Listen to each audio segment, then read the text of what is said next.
otherwise with the Schiller Institute. And we're proceeding along parallel and complementary tracks, I think, in terms of the future of the world and the future of our nation. And we're going to be discussing today not just, we'll touch on some of the major developments, but we'll really be discussing the context, the arc of history that helps us understand it and really should impel us to action. It's interesting. Today is Cinco de Mayo, as many people know. We're bringing this to you on the 5th of May. For those that have watched this on archived, Cinco de Mayo, which was the Mexican army's defeat in 1862 of Napoleon III.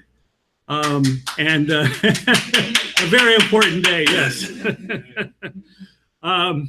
Action, effective action. And of course, Lincoln was an important supporter of Mexico and Mexico's independence. And we also have going on this weekend events in celebrating, I guess, and remembering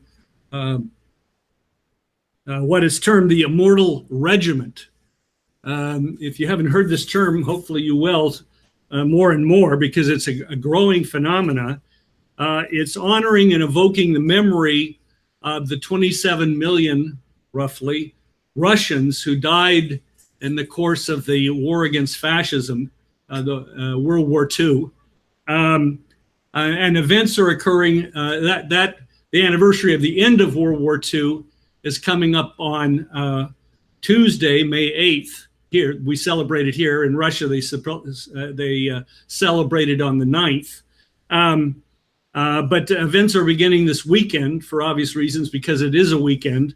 And so you have events in Washington, D.C. and New York and Seattle and Los Angeles and San Francisco and elsewhere as part of those activities as people remember not just abstractly the Immortal Regiment, but recall their own relatives who were part of that effort, either as military or civilians. Of course, President Putin of Russia, as you may know, lost his own one of his own brothers in that combat, and other family members. But it's also become more broadly to remember the World War II veterans generally. So that's occurring. And again, that's recalling the defeat of fascism. That was something that required a tremendous effort, a tremendous spiritual mobilization, as well as economic and military effort. So I mentioned those briefly in passing, and they both really bear on what we'll talk about today. And I'll try to keep this brief and keep it as an overview. We have, there's many developments. You may have heard that Judge Ellis, federal Judge Ellis, in Washington, D.C., just let loose a barrage against Mueller's federal persecutors, his special prosecuting team, that they thought they had unfettered power, and that Americans don't believe anybody has unfettered power, and demanded that the Mueller team actually present the document issued by the Department of Justice, which supposedly gave Mueller this wide latitude of witch hunting, which he's been carrying out well beyond the issue of so-called collusion with Russia, which of course has been completely debunked. But now you have a federal judge, T.S. Eliot III, that's his name, just publicly tearing apart the Mueller team. And that's very, very significant and very important, because key to everything now in terms of the future is what happens, what is the role which we, the American people, what is the role our country is going to play in the future of the world going forward. We have the so-called tariff war danger threatened between the United States and China. We have Syria. We have the recent emanations from Prime Minister Netanyahu of Israel, the growing danger of perhaps military action against Iran, which would be unleash really, it would be just open the Pandora's box in that region.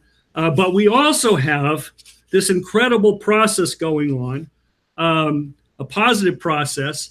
You might have heard that Trump again tweeted that he's a close personal friend of President Xi Jinping. He expects that to remain so. This is in the middle of these tense negotiations with an American negotiating team headed by Mnuchin of the Treasury Department and others, a pretty slippery crowd at best, who have been in Beijing. But here is Trump interceding to again underscore that there's a higher principle involved here. And I want to mention just briefly the negotiations going on. You have the SCO, the Shanghai Cooperation Organization, coming up June 9th and 10th, I believe. This is the summit. The process is already well underway. And this brings together Pakistan and India for the first time with the other Shanghai Cooperation members themselves as full members. So this is with Russia and China and the stand countries and other countries. And again, this is going to be a context for discussion and deliberation among nations, a dialogue among nations. You have the recent meeting, informal meetings between the Prime Minister Modi of India with President Xi Jinping over 2 days, private conversations, relaxed conversations, a tremendous breakthrough, as Helga Zepp-LaRouche has emphasized, the president of the Schiller Institute, who knows India and China very well. This is a tremendous breakthrough, not only for them, but for the world. And so you have the Korea issue. You can put up the first slide. Korea, we have the summit that just occurred.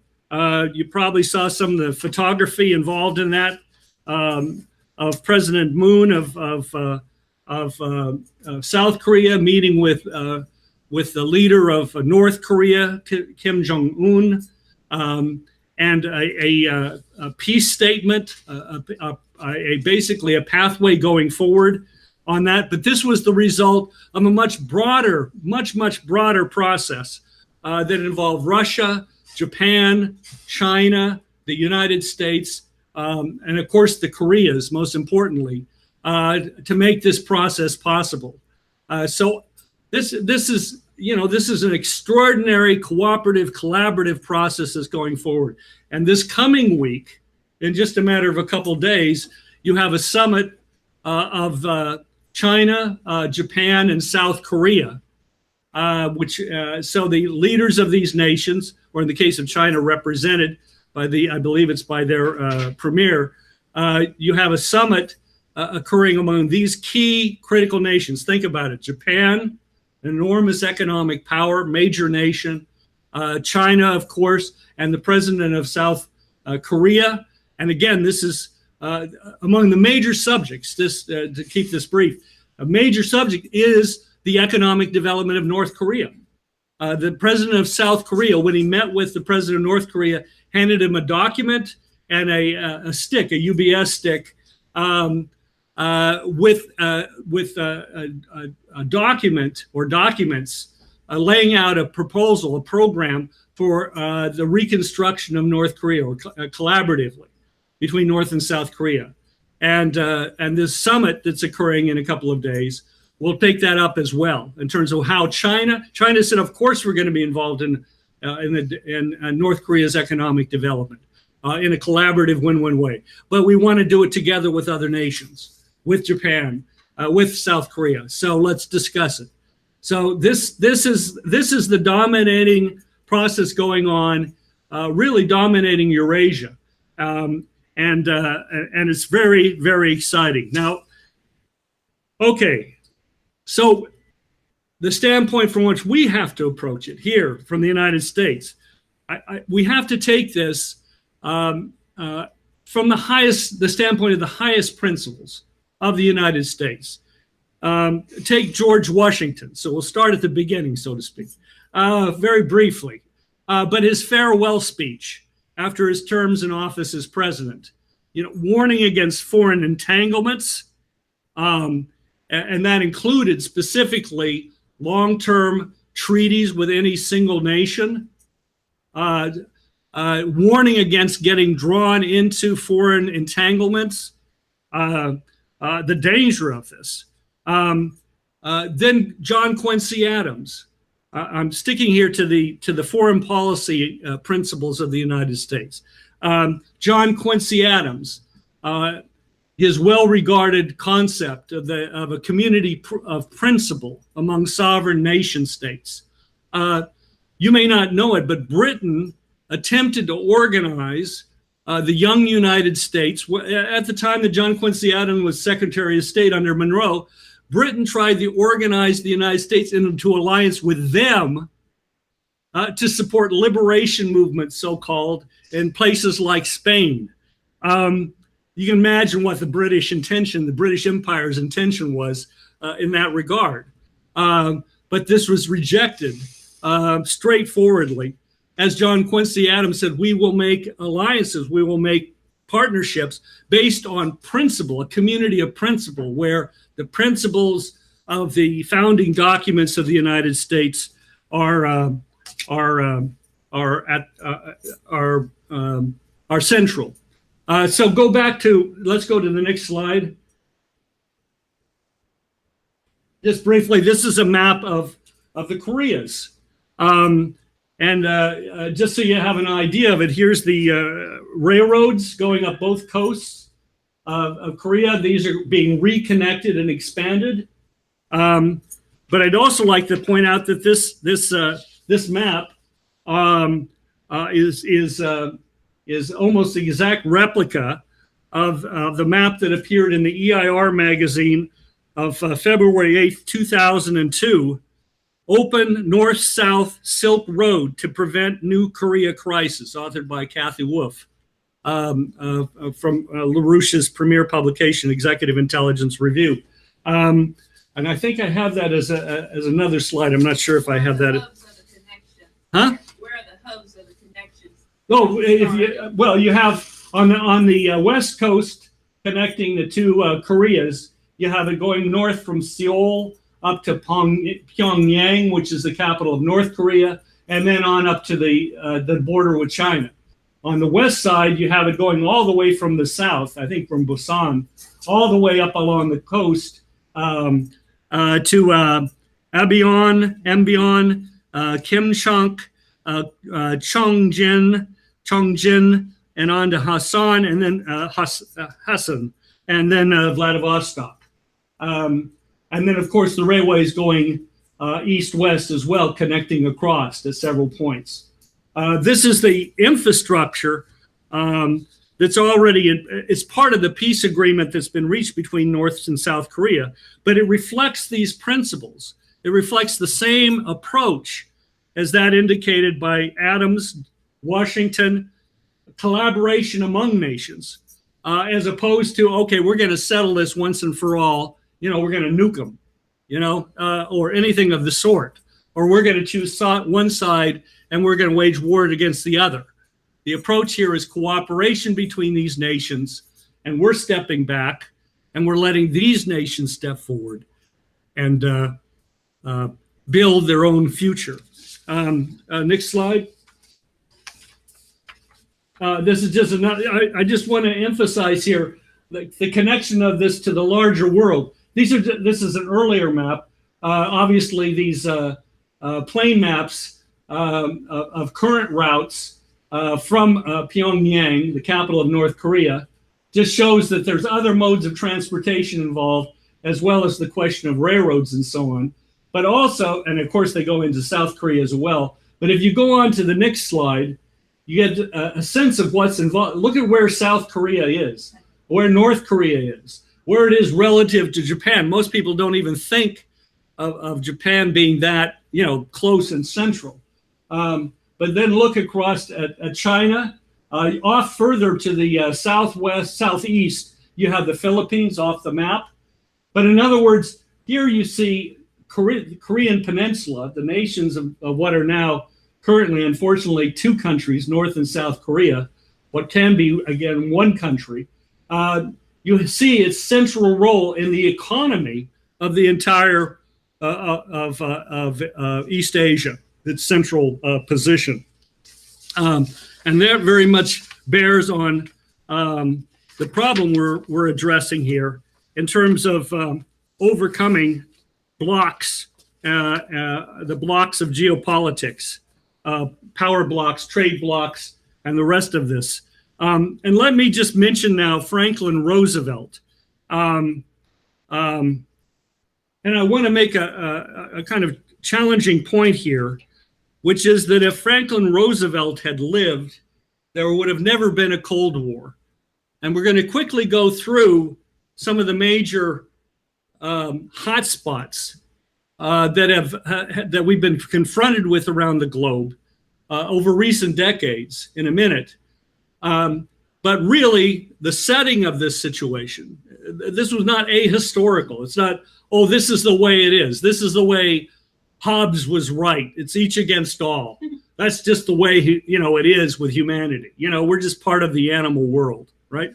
And of course, since we're at war against each and all, we need a Leviathan.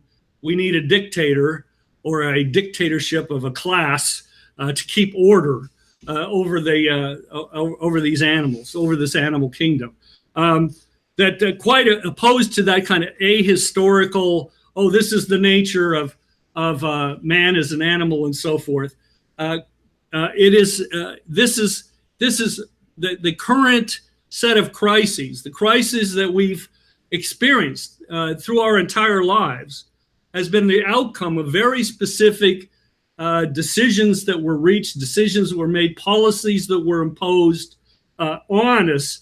And what's occurring now, most fundamentally, is that entire cage, in which we have been trapped, is shattering and breaking apart, or being broken apart through this new spirit of cooperation, which Helga Zepp LaRouche and Lyndon LaRouche have played such a role in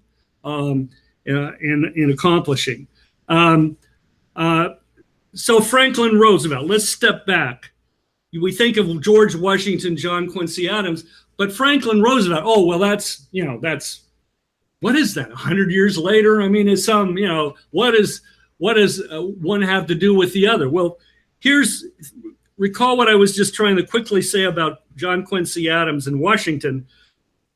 Consider the Atlantic Charter of 1941, which was essentially imposed upon Churchill by President Roosevelt in their discussions as a document, the Atlantic Charter of 1941.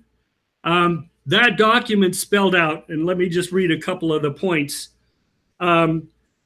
Their countries, that is, the countries involved in the statement, the United States and the United Kingdom, seek no aggrandizement, territorial other. They desire to see no territorial changes that did not accord with the freely expressed wishes of the people concerned. They respect the right of all people to choose the form of government under which they will live, and they wish to see sovereign rights and self-government restored to those who have been forcibly deprived of them. And it goes on, there's several more points to the statement. It's a very short statement. You can go online and find it quite readily. There's 8 points to the statement. It's a two-pager. But this was the guiding, this was imposed on Churchill at the point that he was seeking U.S. support in World War II against fascism. and there should be no. This is just a short statement from the Office of the Historian of the U.S. State Department. Currently, this is still from their website.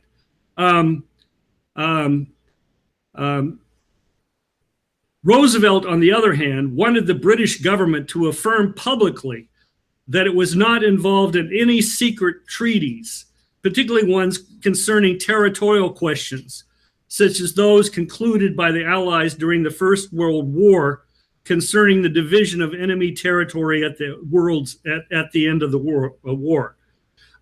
Roosevelt wanted the British to pay compensation for Lend-Lease by dismantling their system of imperial preference, which was imposed by the British during the Depression, the so-called Great Depression, which locked the colonies of Britain into preference trade with the mother country, obviously on disadvantaged trading conditions, which kept them poor and helped sustain the kingdom. Churchill worried that the abandonment of imperial preference would anger the protectionist wing of his Conservative Party. Finally, both Churchill and many members of his cabinets were alarmed by the third point of the Charter, which mentioned the rights of all people to choose their own government. Remember, this is the official document of the U.S. State Department, which is rather ironic given the State Department of recent years. Churchill was concerned that this clause acknowledged the right of colonial subjects to agitate for decolonization, including those in Great Britain's empire, quote unquote, from the Office of the Historian of the U.S. State Department. All right, so this was the bone of contention. We've emphasized this in the publications, but I think it's worth underscoring it as we approach the shaping of the events after World War II. But briefly, in terms of World War II itself, we have to take a look at geopolitics. Move on to the next slide if we can. That's our EIR map that I mentioned from 2002. As South Korea was still trying to move forward with integration with North Korea, following the Carter administration's policies. But remember, 2001 was what?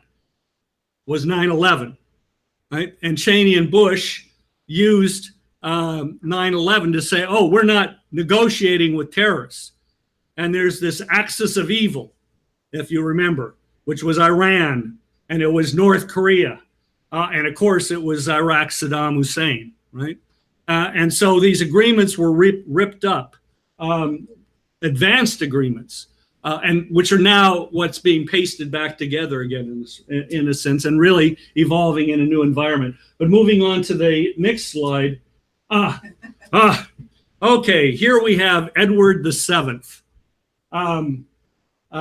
Anyway, it speaks for itself.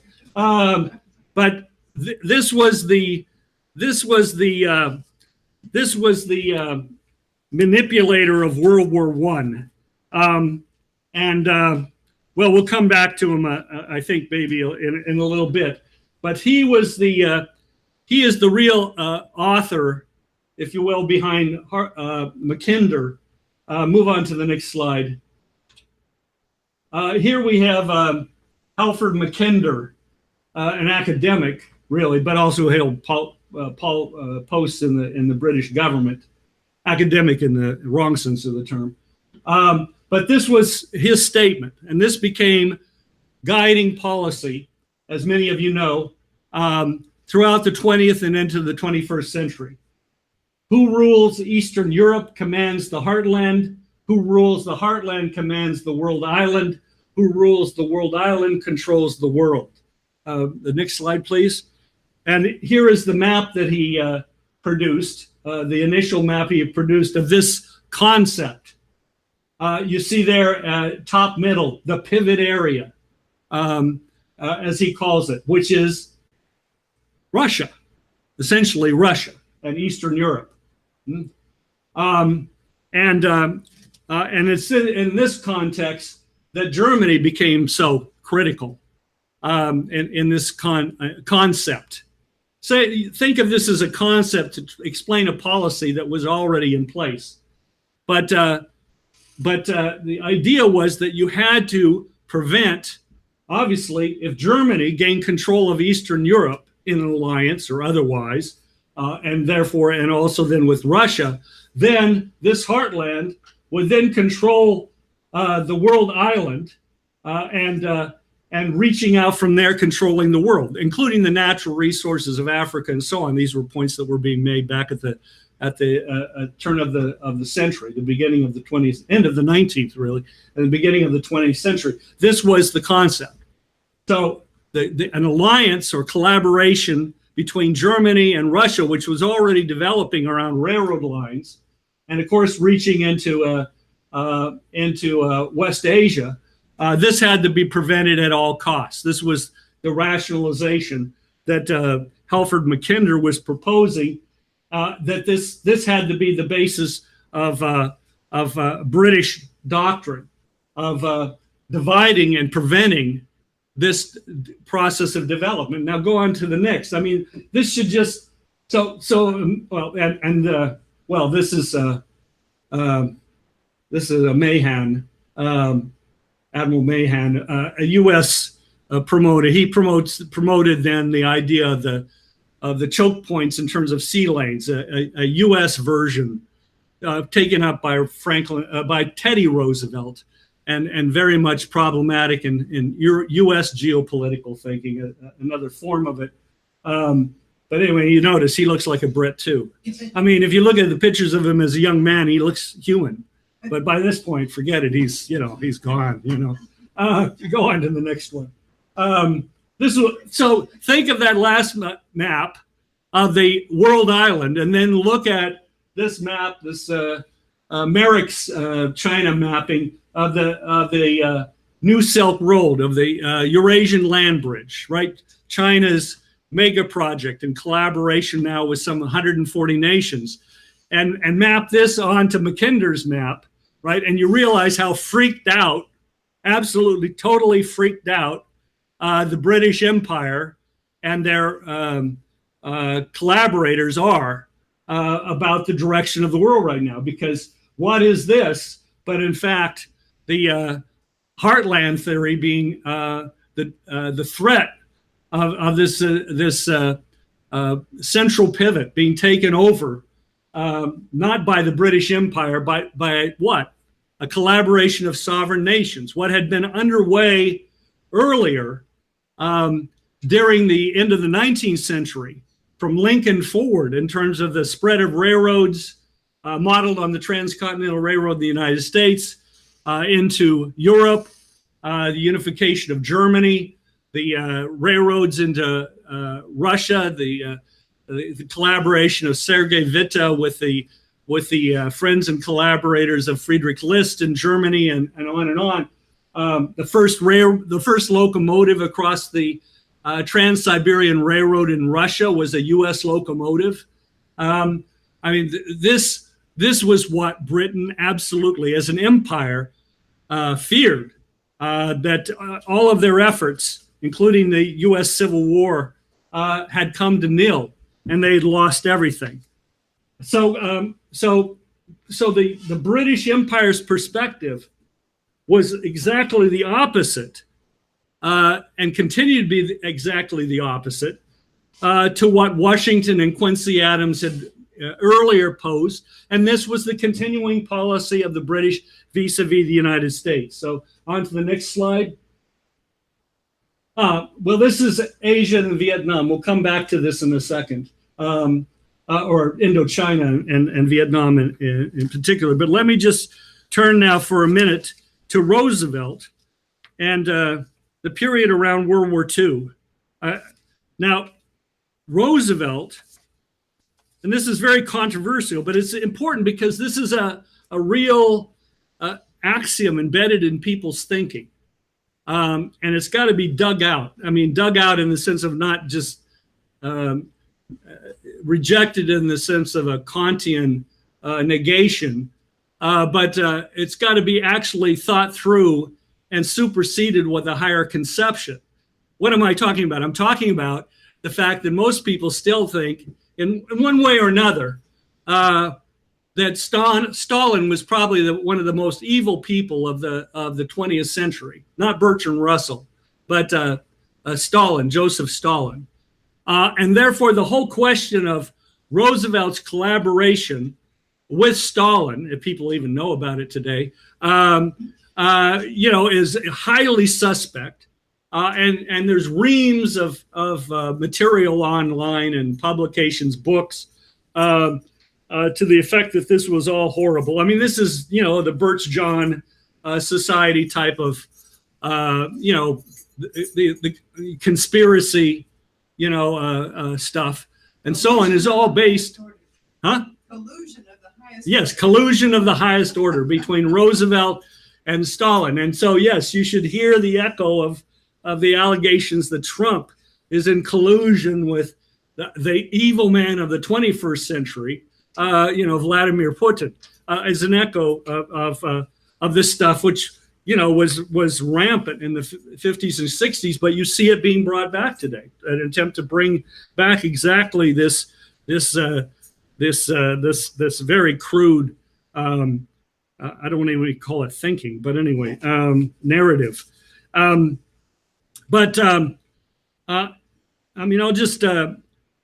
just quote. This is an Irish professor, but I just think it's fun. He said, Roosevelt was right about Stalin. The Soviet dictator was a man who you could do business with. And this is a quote from Stalin. Had I been born and brought up in America, he told the head of the American Chamber of Commerce in June of 1944, I would have been a businessman. I am not a propagandist. I'm a man of business.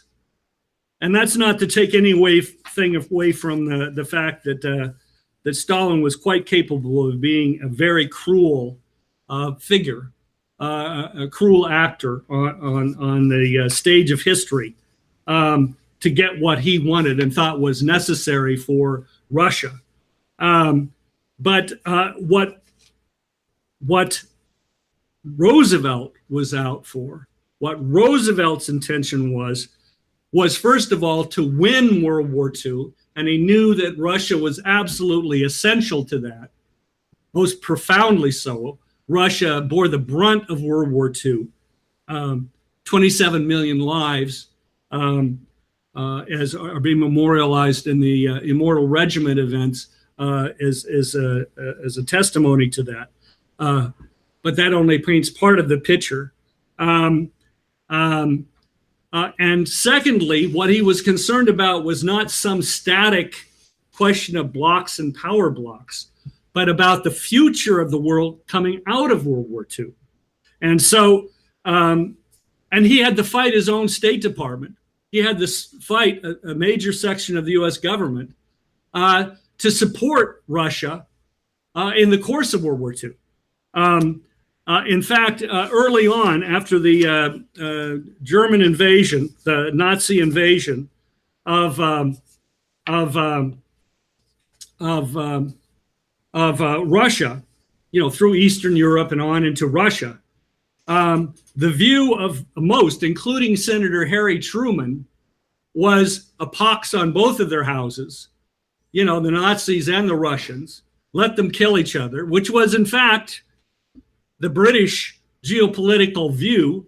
This is what Britain supporting the Nazis early on. You remember there had to be a king in England had to step down as a result of once Britain had changed course and decided they had to stop Hitler. They had to ask one of their own kings to step down because of his close association with Hitler in the circles. Once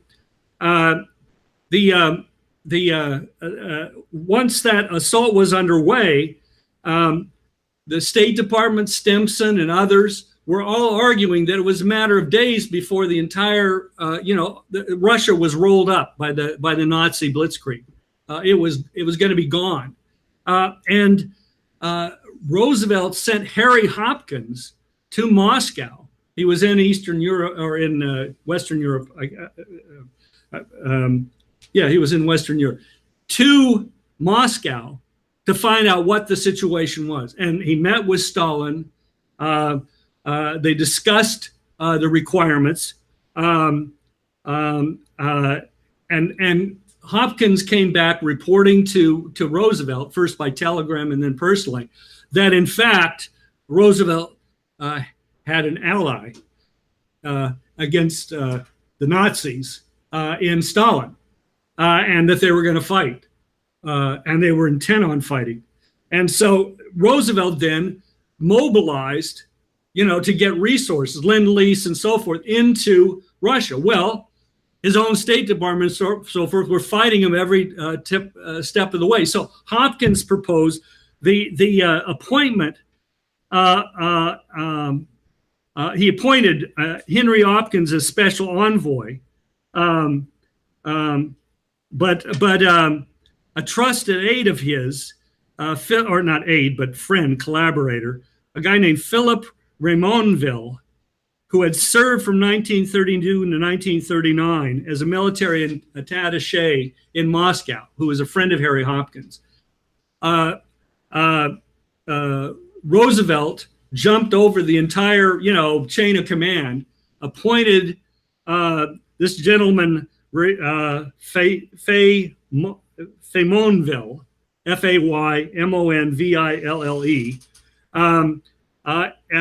to head up the entire Russian Lend-Lease operation, and he had the power to order, resources and so on and so forth. And Roosevelt backed him up throughout the way. So I hope that's clear that Roosevelt, essentially running roughshod over his own chain of command in terms of State Department and so forth, organized the effort to sustain the Russian forces. By the time the Russian army was rolling to the west, a third of the trucks were American trucks, Edsel and other Ford and whatever trucks. Tremendous amounts of resources were poured in, and it was stated by Stalin and others that they could not have won the war on their front without U.S. support, U.S. aid, and so on and so forth. In fact, by a year later, roughly, I think it was in 43, in a follow-up meeting with Davies, who was a trusted, he had been a former ambassador to Moscow, and he was sent again to Moscow by Roosevelt. Stalin told him that he would welcome American troops on the Eastern Front. So, so this was the development of trust between Roosevelt and Stalin, which again, Roosevelt was pursuing from the standpoint of course, winning World War II. Again, remember, this is before Normandy. This is before U.S. forces entered in, to winning World War II, to stopping the Nazis and rolling them back. But he was also thinking in terms of, well, what is it going to take to build the world after the war is over? In fact, and the problem and the relationship with Churchill was quite problematic, which we'll come back to in a minute. But let me just give it as an example. In November of 1943, there was the summit in Tehran, in Iran, of Churchill, Roosevelt, and Stalin, and Roosevelt finagled to be put up in the Russian embassy so that he could have quiet time, discussion time with Stalin directly without Churchill interceding. And when Stalin was asked about this in advance, why does he want to do this? Well, he said President Roosevelt believes on the issue of colonialism and overcoming colonialism that Premier Stalin, or whatever his title, would have a much better understanding or appreciation of this viewpoint than will Churchill. Okay, so how much more should I say on that? One final point, if I can. Allen Dulles and the Dulles brothers were already a key feature of the British Eastern establishment Tory operations, continuing to try to undermine this Churchill-Stalin collaboration. And Allen Dulles was carrying out negotiations behind Roosevelt's back by 1944 to arrange a separate surrender. This was negotiations going on in Switzerland, where Allen Dulles was posted, and he was negotiating with SS General Karl Wolff, and Stalin got wind of this, and Roosevelt quickly stepped in to stomp this down. But this was this so-called Bern incident, B-E-R-N, because the negotiations were going on in Bern, Switzerland. But I just wanted to point out Allen and Foster Dulles, because they crop up again and again, as you may know, certainly should know, in the history of the Cold War period. This is from a paper written by William Wirtz in EIR magazine, Time to Rid America of the Dulles Complex, written in 2005. And I'm just reading a short paragraph. In the 1930s, both Allen and John Foster Dulles openly supported Hitler and functioned as lawyers for the Anglo-American Nazi cartels. That's a whole nother subject. For example, in 1936, the J. Henry Schroeder Bank of New York entered into a partnership with the Rockefellers, forming Schroeder, Rockefeller and Company, investment bankers.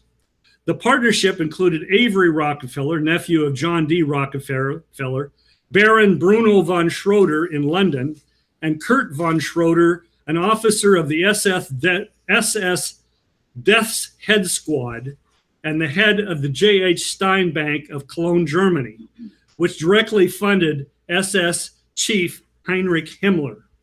The lawyers for the company were John Foster Dulles and Allen Dulles of the law firm Sullivan and Cromwell. Allen Dulles was also a member of the board of the new bank. So that's what we're dealing with down to today. And this is what's behind the Mueller political assassination attempt. Okay, all right, so, okay, World War II, Indochina.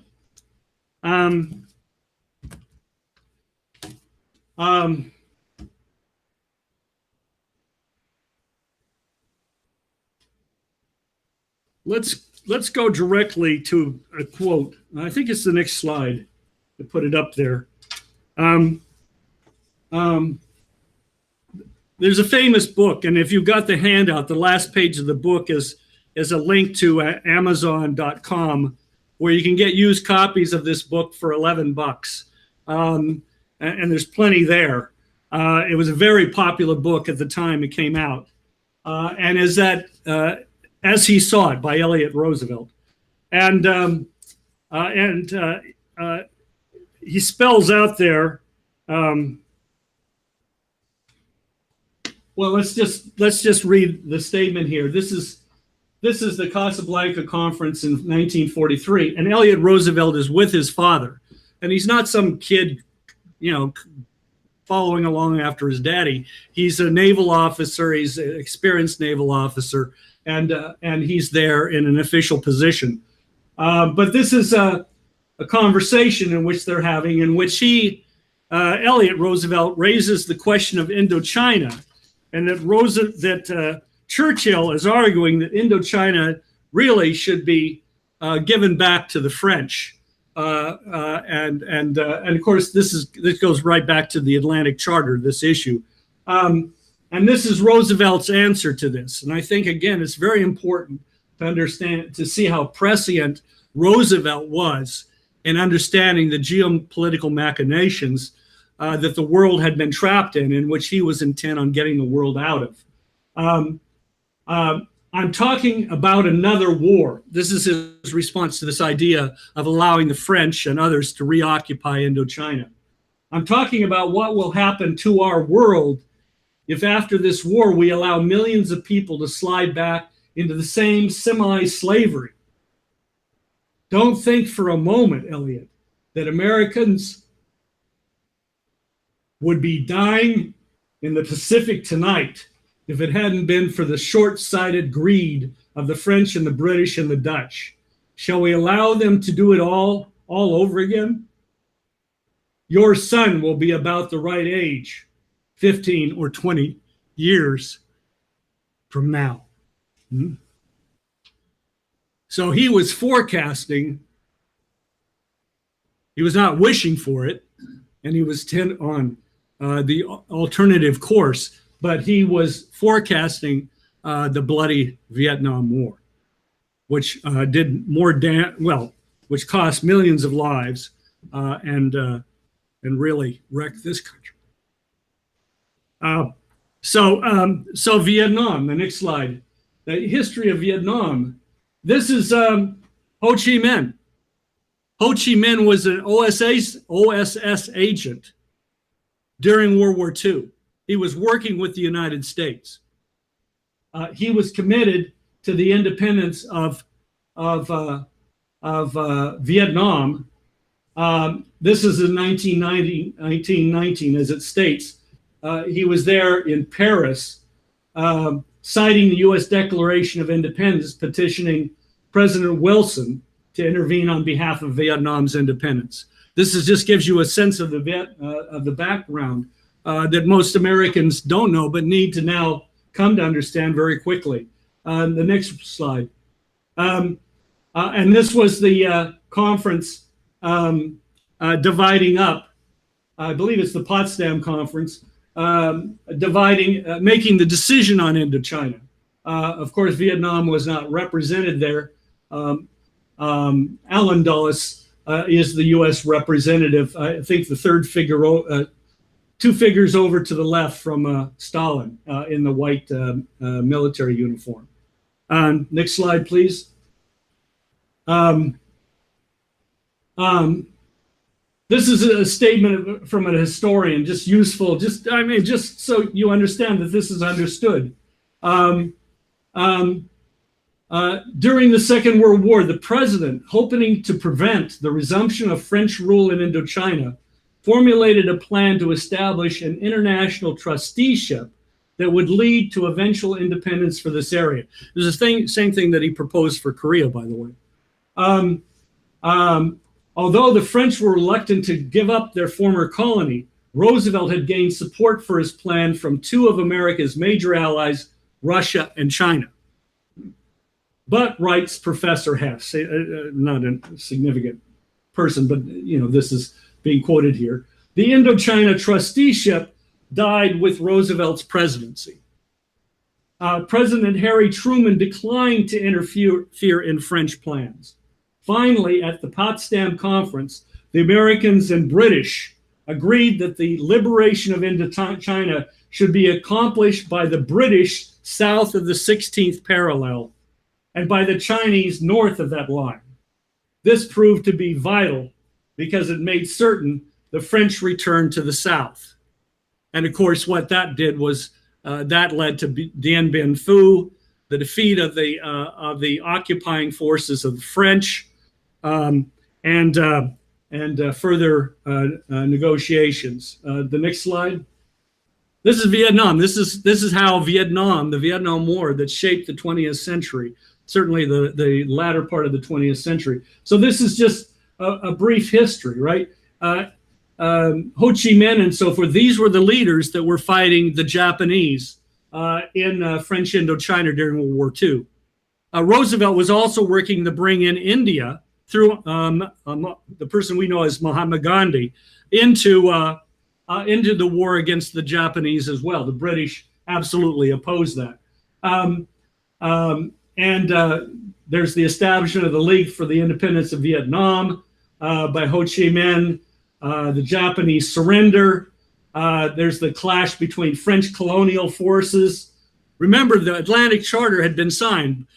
Churchill had agreed, no, we will, in the aftermath of the war, we will allow countries to establish their own independence and so forth.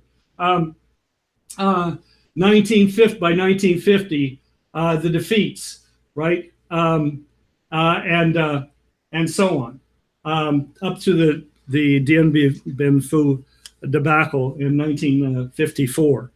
So this all set the stage. And then with the 1954 conference, there was this line was drawn between North and South. Initially, I think it was, as was stated, I think the 16th parallel. It became the 17th parallel. And there was Operation Passage Freedom, and you had this massive movement of hundreds of thousands of Vietnamese from the north who wanted to move south. American transport and so forth was provided, along with French ships and so on. And those in the south who wanted to move north, over 100,000 moved north. If that sounds familiar, think of Pakistan and India, and we'll come to that in a moment.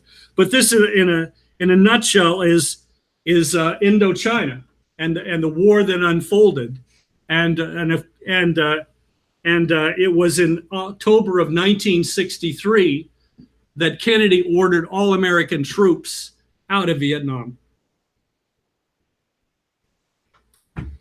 And he was dead very soon thereafter. Okay, on to the next. All right, the Treaty of San Francisco, 1951. I'll try to be very brief here. Treaty of San Francisco, 1951. This is getting very abstract. No, this is very real. South China Sea, North-South Korea, all of this, Treaty of San Francisco, 1951. Who oversaw the U.S. Role in the Treaty of San Francisco? John Foster Dulles. Okay. His brother Allen Dulles had become the head of, or soon would become the head of, I think it was a couple of years later, the head of this Central Intelligence Agency. So the Treaty of San Francisco was the end of the occupation of Japan that had continued after the war ended in 1945. There had been the surrender and so on and so forth, but then there had been the occupation under MacArthur. And in 1951, which overlaps with the start of the Korean War, or the ongoing Korean War at that point, the Treaty of San Francisco occurred. China was not invited to the conference. India did not occur because it did not believe that Japan was being treated fairly at the conference. Russia took part but protested the whole process. A number of other countries did not take part either. But as a result, the islands in the South China Sea, the Paracel Islands, the Spratly Islands, the Pratas Islands, and so forth, China being excluded from the negotiations, those islands were not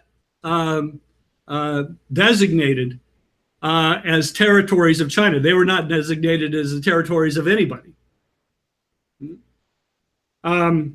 even though China from afar protested at the time and said, "Look, these are islands, these are treaty islands of China, or should be treaty islands of China."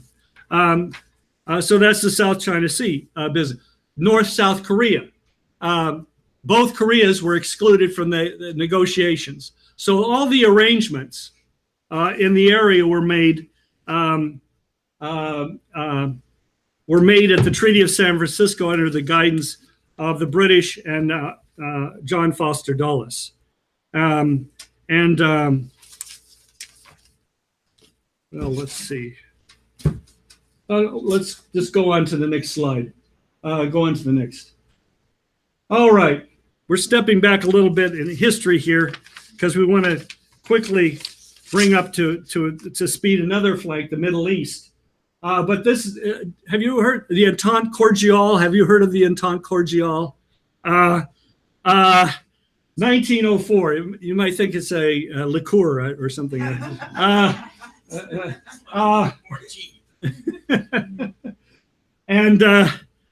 But on April 8th, 1904, the Entente Cordiale was assigned, and this picture really incorporates, as it says, the English show, Entente Cordiale.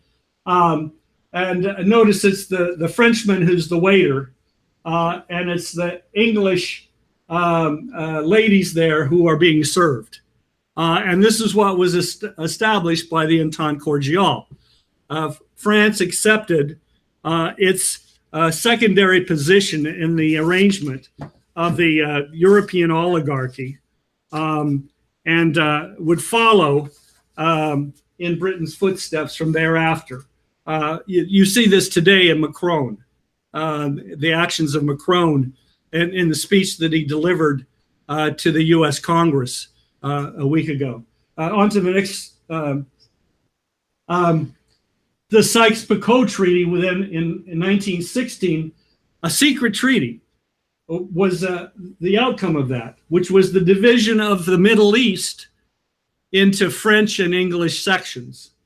And that yellow section, well, that was kind of going to be worked out. That was Palestine. That was going to be worked out over time. But this secret treaty only became public when Lenin and the Bolsheviks took power in Russia and then made this treaty public.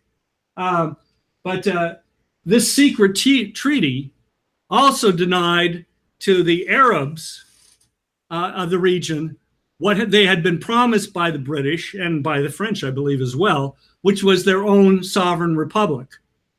This secret treaty instead carved it up between the British and French, including Syria and so on and so forth, Lebanon on the French side, and of course the British had their areas. And so this is, again, this was the mapping of the region, and then now the next slide.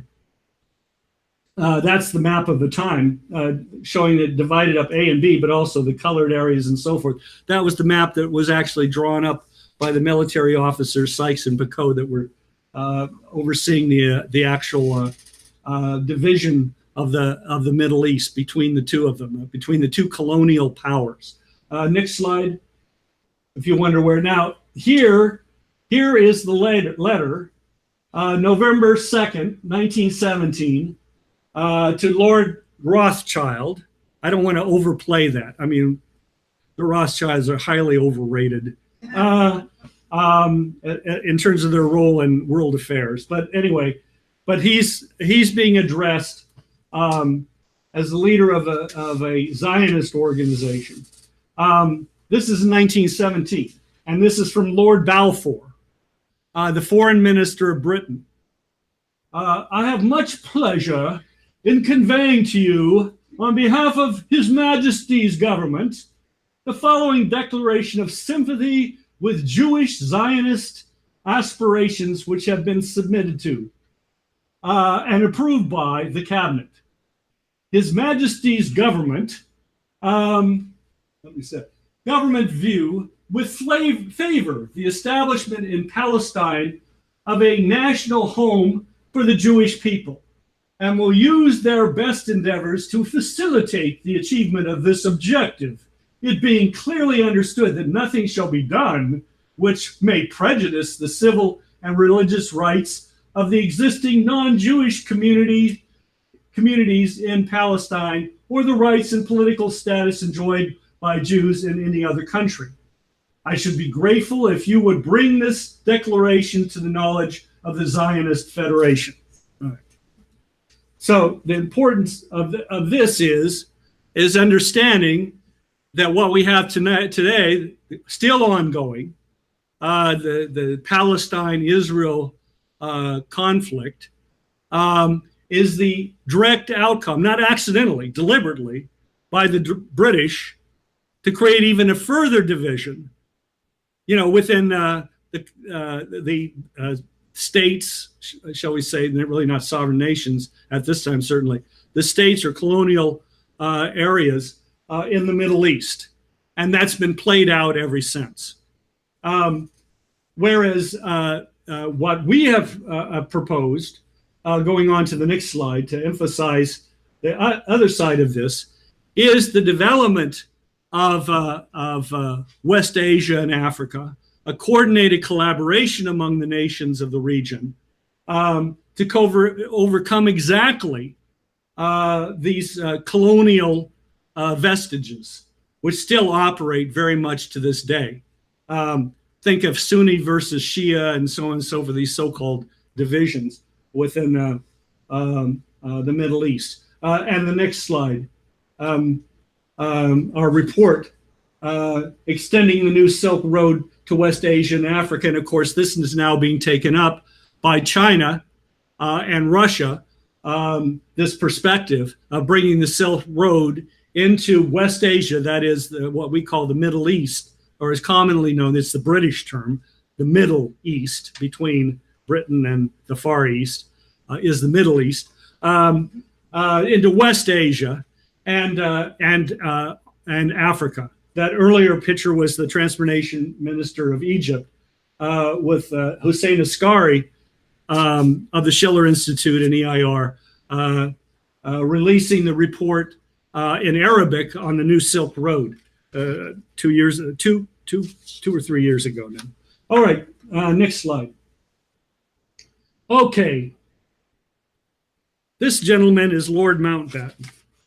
And I want to refer you, first of all, to Helga Zepp LaRouche's speech in India in 2016. So that was just 2 years ago. It was in March of 2016 in India at the Rasina Dialogue in New Delhi, in which she proposed, speaking as a keynote speaker at this think tank conference, proposed that India ally and align itself with China to launch a reconstruction program for Afghanistan. And as part of a broader approach, what now would be considered well, it actually was proposed then as the New Silk Road, 2016. The article I have, the speech, is titled "The Crisis, the New Silk Road, and India's Role." Now, so I say that because, again, what do we have unfolding with the Modi-China summit that just occurred? What do we have unfolding with China collaboration with India, with China, with Russia? What do we have here but exactly this process? An outcome of the summit between Modi and President Xi Jinping of China was the announcement that they are launching a joint program for reconstruction in Afghanistan. So this is underway. But Lord Mountbatten, all right. The end of World War II. Britain was prostate, just a mess. Limited resources, scrambling.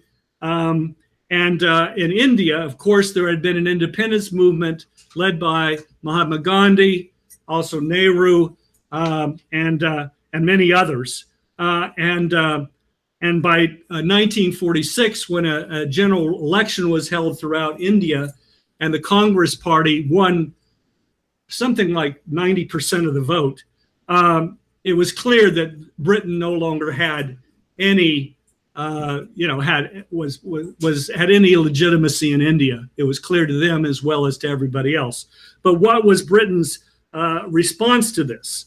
Well, they had appointed in I believe 1946 or early 1947, Louis Mountbatten, this gentleman here, to oversee what they had decided, independence. And he announced a plan called the June 3rd Plan, or the Mountbatten Plan, announcing that there would be a division of British India into two new dominions, that there would be a Muhammad Islamic country created, and there would be a Hindu Sikh nation created, essentially what Pakistan and what we now know as India. But there was also East Pakistan and what became then Bangladesh. But this was announced by Mountbatten in June 3rd. And he announced at the press conference that the date would be, what do you think? August 15th. So figure it. June, July, August, 2 months. 15 million people were set into motion to move south to north and north to south, depending on their communal alignments, whether 1947. So this is just shortly after World War II. And what it set off was massive, what are called communal riots. Islam against Hindu and vice versa, horrendous. This had been a simmering problem. This is what part of what Gandhi's efforts had been aimed at overcoming. The whole question of unifying India. There's a backdrop to this as well. India was not China, did not have the history of China. India, particularly through the role of the British, was divided up into satraps, into small. There was private kingdoms that were recognized. There were the zamindari, there were the Ratwari system. There was different forms of government in different parts of the continent or subcontinent. So dividing up India, and so there was never the unified kind of process or history of unification that existed in China. So that's just by way of briefly a backdrop. But Gandhi's efforts, and part of the reason he took the approach that he did in terms of his dress, his demeanor, his utilization of Hindu symbols, and so on and so forth, was to appeal to a broad mass of people who had been driven into massive abject poverty by the British occupation over decades, over 100 years, and to unite them despite all of their differences, and to appeal them to this higher concept of unification and peace through unification, drawing on Hindu scripture and so forth, but also at the same time going out of his way to unite with the Muslim communities, to ally and collaborate with Muslim leaders, including Jinnah himself, who became the leader of the Muslim League after 1934, and so every effort, his effort, was aimed at preventing exactly what Mountbatten blew up, right, immediately upon arriving from London, for that purpose, to blow the whole place up, and so we have now what, down to the current day, or almost the current day, we've had this conflict between Pakistan and India, taking many forms, so I just, again, this is the legacy of this enduring British division of the world, artificial division of the world. Kashmir is a direct part of this. Just so you have a sense, Kashmir, you've heard about the conflict between Pakistan and India over Kashmir. Well, Kashmir was itself one of these kingdoms recognized by the British, right? It was actually a vastly majority Muslim, the population, but it was ruled by a Hindu king. And so when it came to the time of the division, at the last minute, Mountbatten said to all these various kingdoms, there was over 550 kingdoms throughout India. He said, "Oh, well, you choose. Ally with, pick your side, right?" So you can, so there's the Hindu, of course. You can imagine what the ruler of this kingdom of Kashmir decided he wanted to do. But you can imagine the reaction of the population, and you can imagine the reaction of the emerging Pakistani nation in terms of their reaction. And so the Pakistan armed forces came sweeping south, the Indian forces came north, and Pakistan's now divided, and it's been divided ever since between Pakistani and Indian regions, territories, right? So that's, just briefly, the history. There were other divisions. Bengal was divided through a process in which this guy named Radcliffe, there was 2 Muslims and 2 Indians, and there was this guy Radcliffe, and they were going to decide how Bengal was going to be divided. Well, neither the Muslims or the Hindus had any authorization to negotiate. So they only presented their own views. So of course it left up to Radcliffe how, to carve it up. Next slide. That's, the Radcliffe line, the visions that occurred.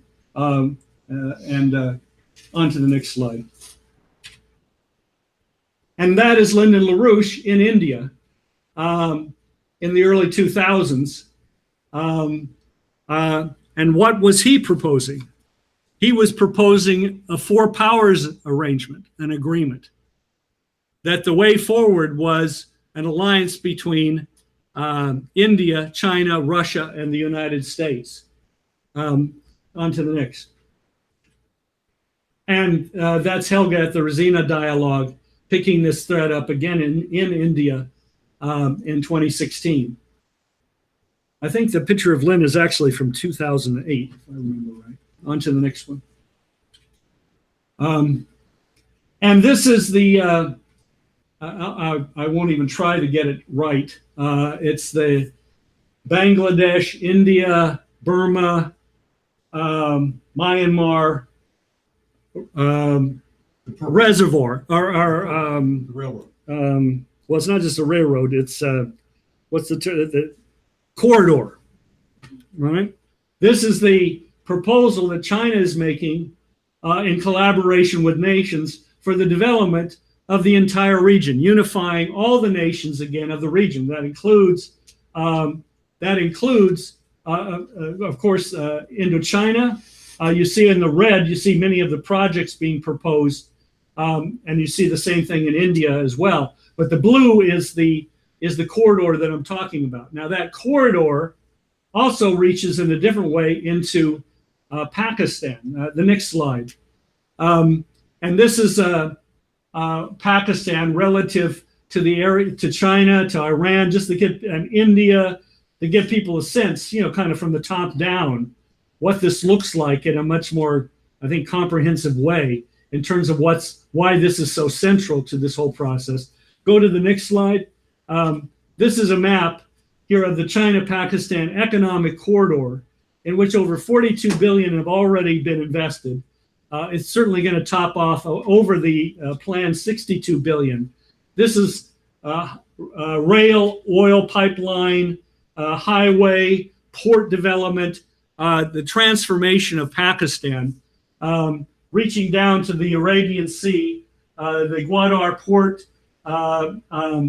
the transformation of Pakistan, but of a link from China all the way into Pakistan and down to the Arab Sea, which relieves geostrategic pressure, if you will, on the South China Sea, among other things. But the point here is this is part of this transformative process, which is now doing what? Once again, here we see the moving mankind out of this era of control by geopolitics and the British Empire. Next slide. And this is a picture from the last Shanghai Cooperation Organization Summit. And that summit, as I mentioned, opens in June. And the nations of all the countries of that region, including both Pakistan and India, are going to be represented at that summit. I think I'll stop there. We haven't really talked about the background of Korea, but I think we've covered enough ground, and we're certainly open for question and discussion. But I hope what I've been able to give a sense of is this legacy. Let me just conclude with one short quote. This was at the outbreak of World War I, after you had the assassination of the heir apparent of the Austrian crown, Archduke Ferdinand, in the Balkans. You then had Germany mobilized to support Austria. And Russia then mobilized or threatened to mobilize. And the Kaiser of Germany hoped that this would not proceed any further. But he received word that, in fact, Russian forces were now going to war. And Germany was now going to be facing a two-front war, as France came into the picture as well. And this is his remarks. And this is his remarks regarding that weird figure you saw earlier, Prince Edward VII, who by this time had passed away. But this is what Kaiser Wilhelm had to say.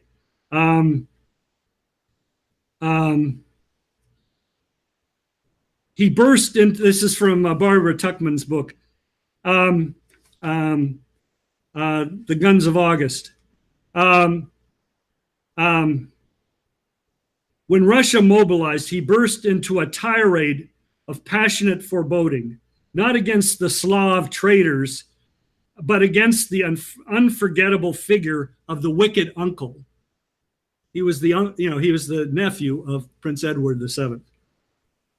Quote, "The world will be engulfed in the most terrible of wars, the ultimate aim of which is the ruin of Germany. England, France, and Russia have conspired for our annihilation. That is the naked truth of the situation, which was slowly but surely created by Edward VII. The encirclement of Germany is at last an accomplished fact. We have run our heads into the noose. The dead Edward is stronger than the living I." Edward VII, who is already dead, right, was stronger than I, Kaiser Wilhelm. He set me up, and I've fallen into the trap, and it's, and my fate and the fate of Germany is now, going to unfold. And so this is the outbreak of World War I. He already knew the consequence, but he also knew the maker of this conspiracy of secret alliances and so forth, as with Sykes-Picot in the Middle East. So I'll conclude there. So questions, comments? Which set the stage for Hitler's and his uprising later, because he was so pissed off about the way Germany treated him. That's true. Absolutely. It's more than that. I mean, the British absolutely set it up. They so knowingly set up World War II growing out of World War I. Yep. and John Foster Dulles was a major figure in the negotiations of the Dawes Plan that organized that setup. Well, the Dawes Plan and the earlier agreements for reparations at the end of World War I, setting that up. Yep, your point well taken. Yep. I was wondering, can we go back to that map of the Middle East? Because you didn't really point out, the red and the blue and the different distinctions of who was controlling what part. Oh, you may stretch my knowledge to. The French had Syria and Lebanon. Yeah. The British had everything else. Okay, well there you go. That's easy. Yeah. There you go. Syria, and it was Greater Syria, but anyway, yes. Syria and Lebanon, right? Yeah, Syria and Lebanon, Greater Syria and Lebanon, and the British had everything else. Yeah, because because of the Entente Cordiale, the British, oversaw the arrangement. This one?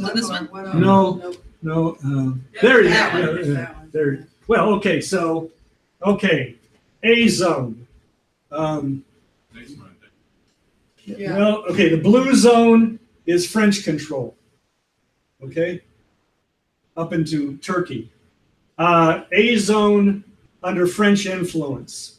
That's this green. In other words, they had areas they controlled, and areas they had, Influence. they were going to basically run the Arab factions, control the Arab. They were going to gain the Arabs in that area. And red is the British-controlled zone. Iraq and so on and so forth, the Tigris-Euphrates area, and then British influence on down south, south and east and west. All the way to, is that Egypt? Yes, Egypt is right here. Yeah, I'm sorry if you can. Is there anything else I need to point out? I just assumed you could see what I can see, but that's not true. So, but yeah, Egypt is here. Arabia, this is, what we now would call Saudi Arabia. So this is essentially British controlled as well, but that wasn't even in part of the negotiations at that point. That was already settled and otherwise was not so important. And so today the green And of course, part of this was the division of the Ottoman Empire out of World War I that was being arranged. This was part of the Ottoman Empire that was being grabbed out of this. So the Turks were very happy when this map was published because it made clear what actually had been going on, which they knew.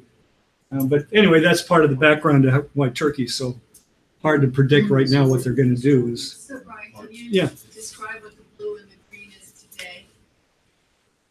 Well,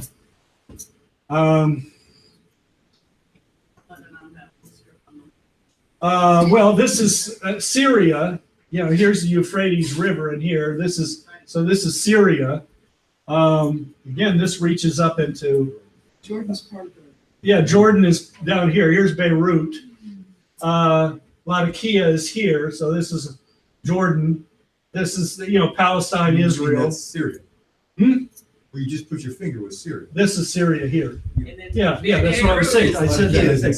Syria. Oh, excuse me. Latakia is in Syria. Okay, so Syria, Iraq, and Iran, all in that green and orange area. Yeah. yeah. And some.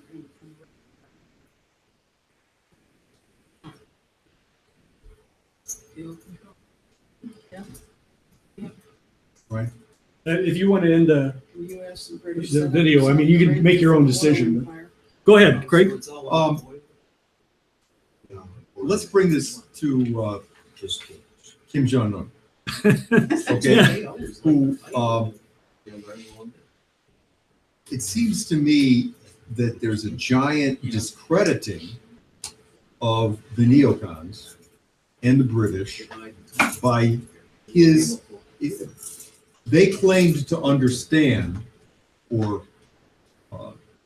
interpret his intentions and his behavior, which is not all due to him. It has to do with the change in power in South Korea and other things. It's not just some thing that Kim Jong-un had a plan and now he's surprising people by doing these things, okay? But he is surprising people. And it seems to me that the the whole neocon geopolitical attitude, the box that they put North Korea in and him in, which was that they could treat him like Saddam Hussein, has not worked, and that they have to admit, which they're not going to do, that they were totally wrong about what could happen and what should happen with North Korea, because it's not this seeming miracle, this big surprise. There obviously have to be forces at work, which we're part of, which were intending this to happen. That I remember maybe at the beginning of this year, we were quoting people who were saying Kim Jong-un only intended to have this power so we could negotiate this nuclear weapons power so we could negotiate it away. Mm-hmm. And very few people were saying that at the time. But from all appearances, right now, that's actually what was intended by Kim Jong-un. Do you have anything to say about that? Well, you just said a lot. Well, no, I think the first thing is just step back and Korea has Korea is feisty. The Korean people are feisty. I mean, they were occupied, they were carved up by the colonial powers. They tried to bring in the United States to ward off the Japanese, but then that ended up bringing in the British as well, and this and that, and then 1995 that the Japanese went in, right? Yes, yeah. Right. Around the Russo-Chinese War, and Britain was backing Japan, right? In fact, Japan, I think, was the only country that Britain actually had a treaty, actual treaty with, at that moment when that treaty was signed. At that point, Britain had no treaties, at least officially, in Europe, for example. But they had a treaty. They made a treaty with Japan. That's how important it was. The play they were making with Japan and allying with Japan and helping to create an oligarchy in Japan. Korea, Korean people absolutely hungered for freedom and independence and their own nation state. And so immediately after, actually, even before the Japanese pulled out of Korea, the Japanese leadership there, with the end of the war, helped bring together what was called the People's Republic of Korea, which was led by a moderate leftist, a moderate. He was interested in left-right collaboration.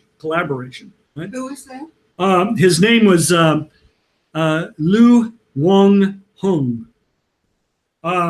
He was assassinated in 1947. So there was already a government in process. Now, so this is in 1945. When the U.S. forces arrived in 1945, General Hodge, who was the guy who was coming in, anyway, I'm skipping over stuff. There was a conference, December 1945, the Moscow Conference, in which the British, the U.S., and Russia agreed on the future of the Korean Peninsula as part of other broader negotiations at the end of the war. And they agreed to divide Korea temporarily in terms of areas because the Russians had come down. The Russians agreed at the request of the United States to stop at the 38th parallel. That was just pulled out of a hat, the 38th parallel. Okay, and the Russians agreed to it. They were at that point quite cooperative in a number of these areas. But the idea was essentially the idea that was left over from Roosevelt of a trusteeship over Korea that then would lead to a creation of a sovereign country. Okay. But when General Hodge was sent in from the United States, U.S. forces, small forces, but sent in, he refused to negotiate with the People's Republic of Korea. He refused to negotiate with what was called the Provisional Government of the Republic of Korea. in other words, the Koreans were trying to get themselves organized. They hadn't run the country. The Japanese had brought in their own bureaucracy, their own people. I mean, the Korean people didn't have anything to do with anything. So they didn't run anything. And then the Japanese on the way out tore up everything, looted everything they could. So it was a mess. But anyway, they were trying to pull it together. But the U.S., didn't want to work with any of the people there. And most, you can imagine, in all of these cases, Greece, elsewhere, a large number of the people that were the nationalists who had fought like the Japanese, in terms of guerrilla efforts and whatever, and others were leftists. They weren't as a communists, but they were leftists in some garden variety sort. The Comintern had been dismantled by Stalin in 1943, I think it was. Which is an interesting factor in terms of U.S.-Russia relations, that Stalin dismantled their international organization, the Communist International, effectively. So it wasn't the Russian communists were pulling all the strings or something like that. But there was the agreement to create this trust, what I'll call a trusteeship over the area, with the U.S. administrating it in the south and the Russians overseeing it in the north. But the Russians withdrew their troops almost immediately. And then what happened in Washington? Well, what happened was already happening. It was Truman. It was Truman and Churchill, and it was there was a document.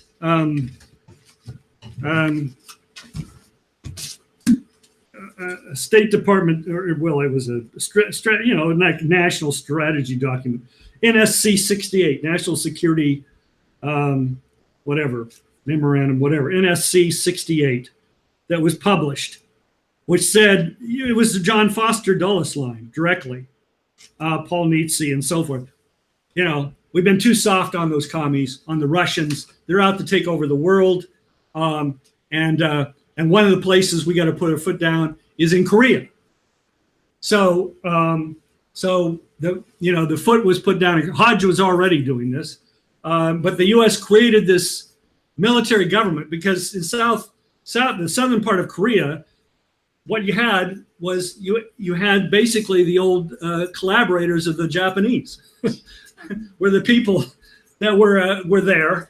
And people completely didn't want them. How that had happened was the Japanese were collaborating with the Americans, right, in the transition period, and the U.S. was saying, "Oh, well, let's rely on the Japanese. They know what to do. Obviously, these Korean people don't know what to do, so we'll rely on the Japanese." And so, this is part of what you can imagine. Turned the Koreans against the Americans. But in the process, the Japanese referred the Americans to their collaborators, who were then brought into the government, which was a military government set up by the United States. So there was immediately revolts, and in South Korea, of course you could say it was all communist organized or something, but you were missing what was actually going on. It's like not understanding Ho Chi Minh. It's just delusionary.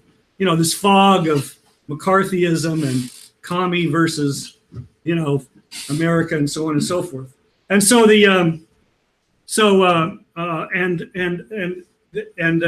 South Korea was an economic mess, while in North Korea they immediately carried out land reform.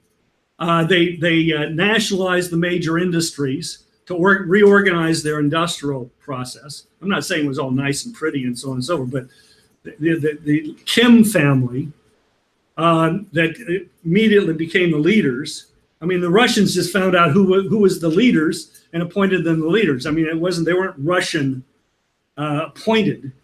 They just took whoever was there, right? And then they left, you could say, in a shorthand version.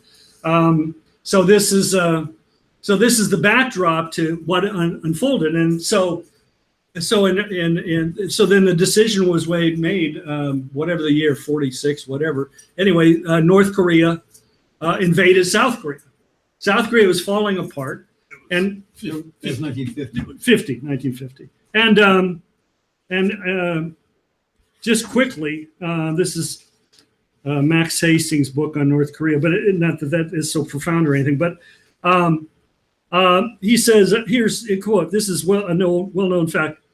The Secretary of State, Dean Acheson, another part of this John Foster Dulles Eastern Establishment tweed coat, group, white shoe, the white shoe boys. Yeah.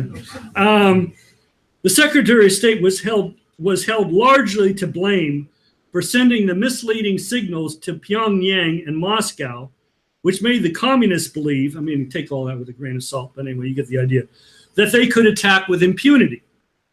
His statement to the Washington National Press Club in January 1950, when he so carelessly excluded South Korea from the defined perimeter of America's vital interests in the Far East, has been fixed as a critical landmark on the road to war.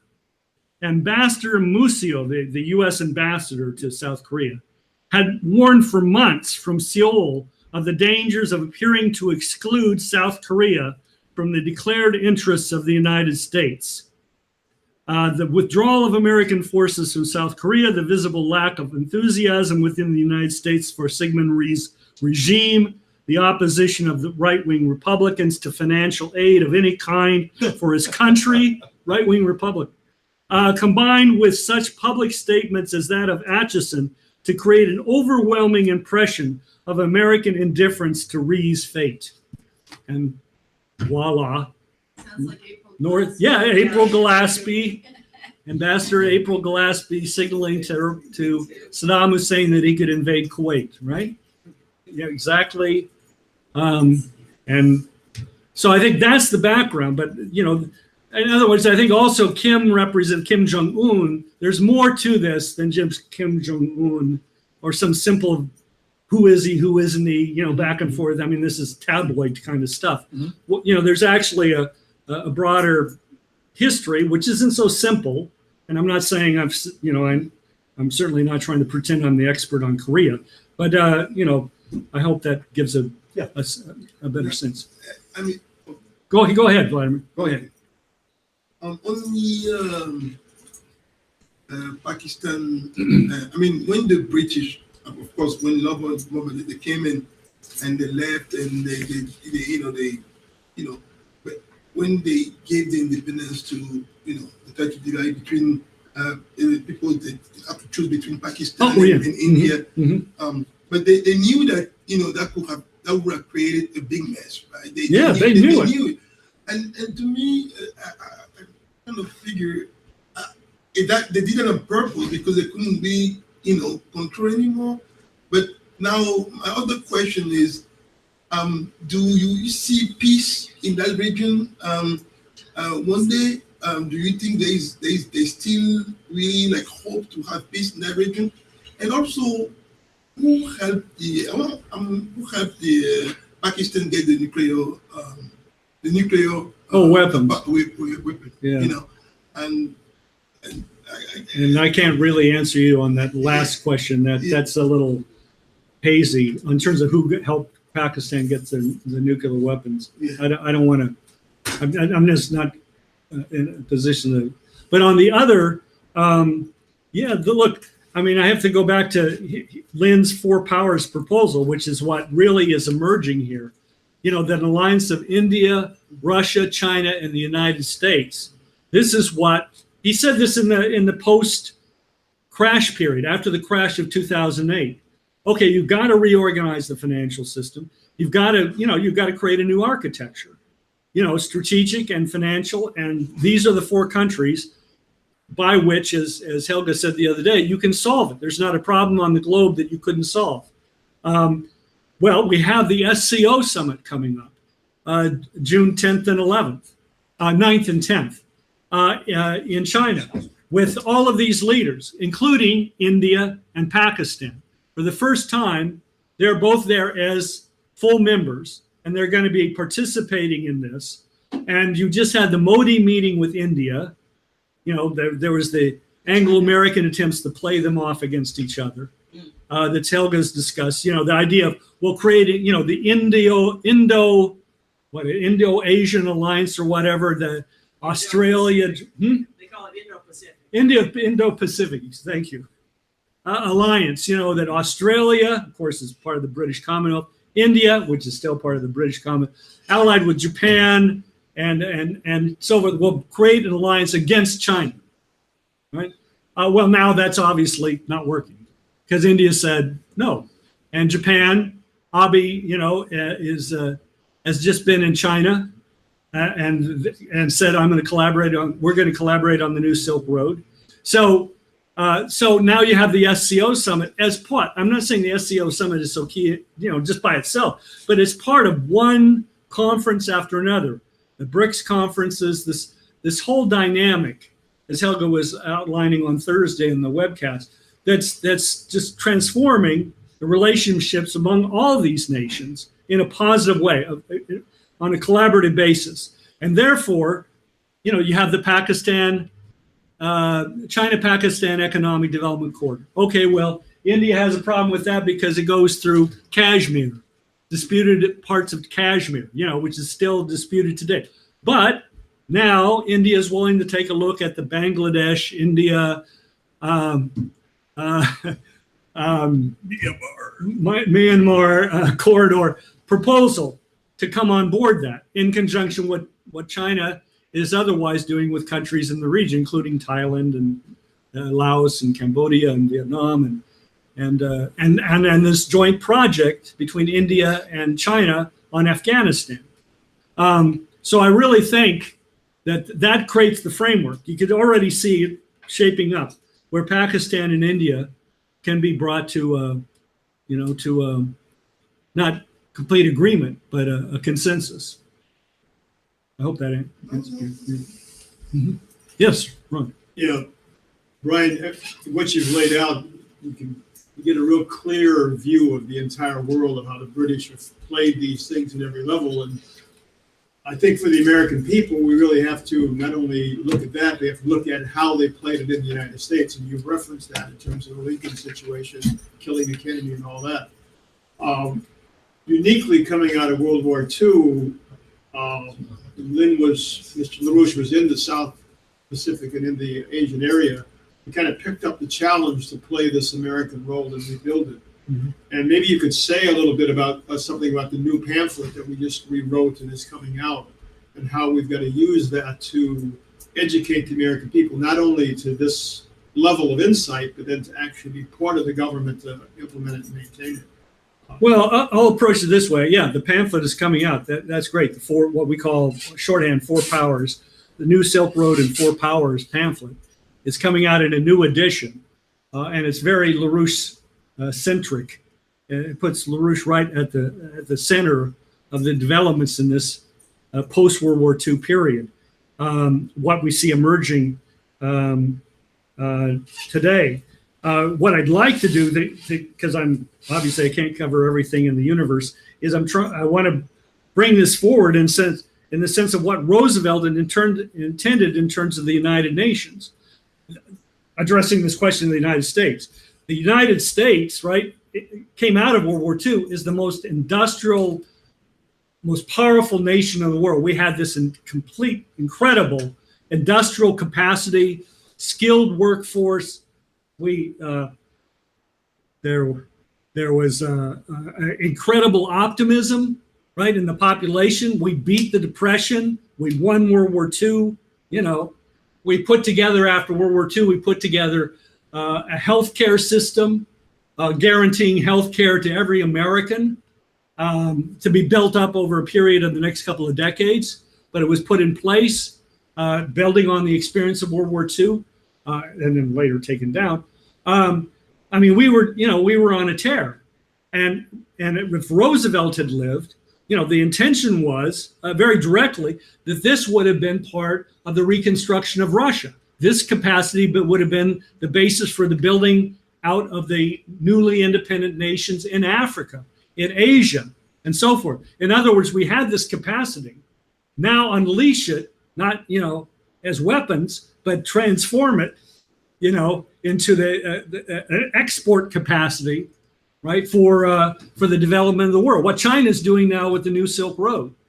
That was the underlying conception that put flesh on the bones, so to speak, of the idea of the United Nations, in which Russia, China, the United States, Britain, and so forth would oversee this reconstruction process of the world, securing peace for the future and an eventual disarmament.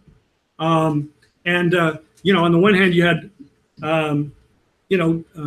little Truman coming in and dropping the bombs on Hiroshima and Nagasaki to send a message to Russia that no, we're not going to work with you, and get used to it. And then on the domestic side, you had the takedown of that entire industrial capability and scientific capability to a large extent. All of those steel mills on the West Coast, aluminum, you name it. All of this capacity was just dismantled, literally dismantled. Among other things, keep creating these ghettos in cities like Chicago and poor areas in Detroit and so Oakland, California. This was the result of the takedown. These were people that came north to be part of the industrial process, in part. And after the war, those jobs were gone when they shouldn't have been gone. They should have. And you had the Red Scare where anybody who objected. Yeah, and anybody that objected, you were a commie, and and the FBI was, J. Edgar Hoover was going to get you. Yeah. So it's really important now for Americans to have the Four Powers pamphlet in their hands and read it, to regain confidence in the American system and their own legacy, the best American legacy that we had built up and held on to, at least through Kennedy, on and off. From Roosevelt, we began losing it, but Kennedy, of course, tried to revive it. So that's trying to tie it together. Your remarks tied to what I was developing. The United Nations wasn't, we're all going to get together and love each other. So that wasn't what was going on. There's entirely different dynamic in the world. It wasn't just an idea; it was a dynamic. And as long as Roosevelt was there, he was shaping it. Okay, thank you very much.